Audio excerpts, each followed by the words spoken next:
ogan boye a fake ga hadari ya taso san jura fari sai tofa oga karya kafafun arna ko fasa bari karya. Honorable Yusuf Imam Ogamboye na taya zababbin sanatoci haɗi da 'yan majalisar tarayya na jam'iyyar NNPP a zaben da aka gudanar na ranar Asabar 25 ga watan biyu shekara ta 2023. A Kano ta tsakiya Honorable Sanata Dr. Fa'i Sani Hanga da Kano ta kudu Honorable Sanata Sulaiman Abdulrahman Kawu Sumaila. Karamar hukumar Dala Honorable Aliyu Sani Madakin Gini Dawakin Kudu da Warawa Honorable Barista Tofa Rimin Gado da Dawakin Tofa Honorable Tijjani Abdulkadir Jobe. Karamar hukumar Fage Honorable Muhammad Bello Shehu Gabasawa da Gezawa Honorable Muhammad Garba Ciroma. Karamar hukumar Gwale Honorable Garba Ibrahim Diso. Karamar hukumar Kumbotso Honorable Idris Dankawu. Karamar hukumar Birni Honorable Sagir Ibrahim Koki. Karamar hukumar Karaye da Rogo Honorable Abdullahi Sani Rogo. Kura Madobi da garin Malam Honorable Yusuf Umar Datti. Minjibir da Ungwaggo Honorable Sani Adamu Wakili. Karamar hukumar Nasarawa Honorable Hussein Shehu Hassan. Ranabin Kura da Kibiya Honorable Kabir Alasar Rum. Sumaila da Takai Honorable Rabi Ibn Yusuf. Karamar hukumar Tarauni Honorable Muktar Umar Zakari. Wudil da Garko Honorable Abdul Ibrahim Kamilu Albasu Gaya da Ajingi Honorable Mustapha Tijjani Kiri da Bebeji Honorable Abdulmumin Jibrin Kofa. Honorable Yusuf Imam Ogamboye na ƙara kiran al'umma kamar yadda aka fito aka zaɓi jam'iyyar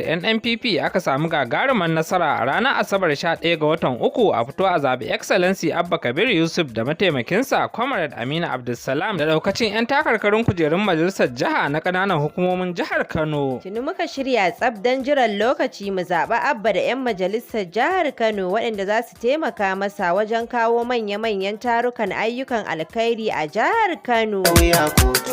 Wannan saƙo ne daga ɗaukacin magoya bayan ambasada Yusuf Imam Ogamboye ta hannun Faisal Ibrahim Gidan Ruwa. Cikakken ɗan aƙidar Kwankwasiyya.